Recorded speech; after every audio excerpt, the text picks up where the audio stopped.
Sup guys, it's Terry. Welcome to Generically Yours. The channel runs off creativity and enough coffee to power Frankenstein's monster. I'd like to take a moment to acknowledge the fact I have a new coffee mug.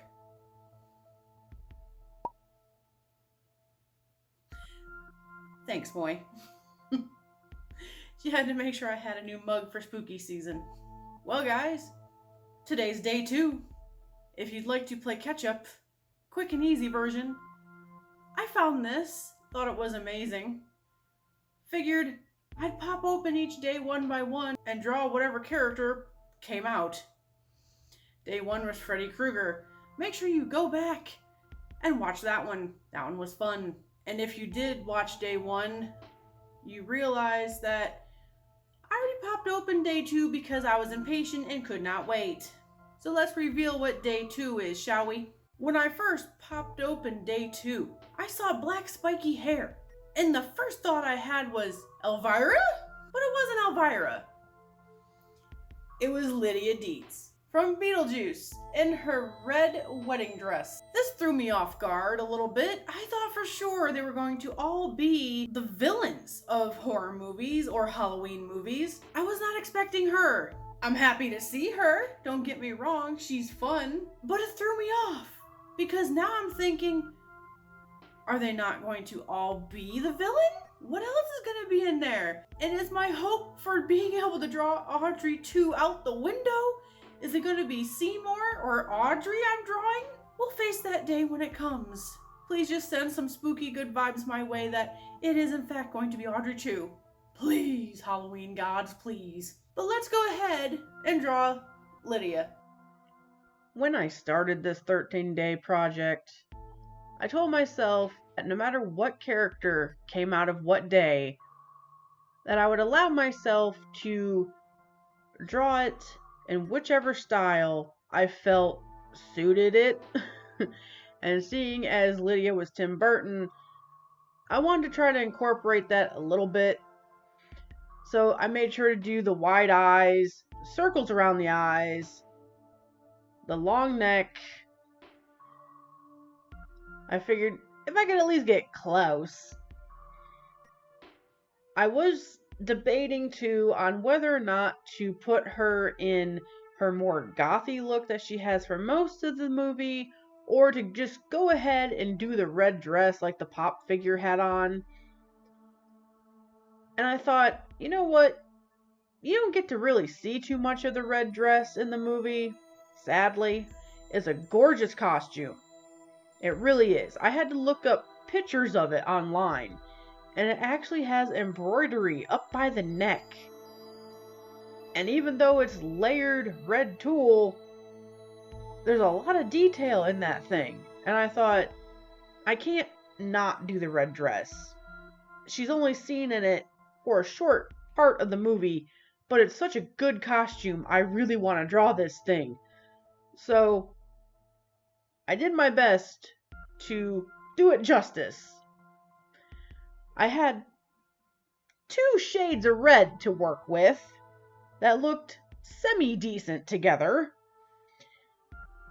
And using a very small color palette and not making it look flat and not making it look just boring, I guess is the best way to put it, is difficult. Trying to make sure it had dimension with 2 colors, I had to basically layer and blend and layer and blend some more just to give it some sort of depth to it, to make sure that I could see some shadows. I ended up taking a light gray and also going over it just to kind of give it some kind of dimension, because I didn't want my biggest fear of it being just a red flat blob to happen. So thankfully, I think I managed to pull that one off. And as far as her face goes, I decided to just leave it pencil, just gray, because if you look at Tim Burton, a lot of his faces are washed out and gray looking. It's just very gray toned. and muted. So I figured, you know what? We'll just leave that one be. We'll just let that one sit there and go. The background, I let it sit for a couple days, and I did not like the white. I couldn't stand it just being white. I didn't know what to put behind her at first. So I debated. I had the idea. Stripes. I just debated. I'm finally like, you know what? Screw it. We're gonna do it. We're gonna do the stripes. I just really hope that my poor marker recovers from using all that ink. It was the only one that had enough ink to do it. Just please recover, marker. Please come back to us. So guys, what do you think? I'm quite happy with the fact that I did end up doing a more Tim Burton-y style. I feel like that, even though it's not dead on Tim Burton style, it is very reminiscent of his style. Her dress, I did kind of make it a little bit more simple, but it's still very poofy on top like it was in the movie. This movie I did grow up on, and surprisingly when I was younger, I wasn't afraid. I did rewatch it for this. I don't know how as a child I was not afraid of Snake Beetlejuice. That's some freaky, freaky shit. I was going to behave myself and not open day 3 until the next video. Then I thought, screw that. Let's find out who I'm drawing next. If you have yet to see it, here you go. Let's do day 3. Oh, that one came out much easier than Lydia did. I apologize, guys, but you're not gonna find out till the next video who it is, but I'm going to be finding out right now.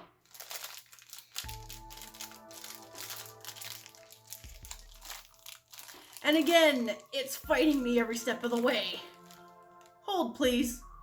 Time for some editing magic again. With the power of editing magic, I bring you scissors. Alright. Who will it be, and will I know who they are?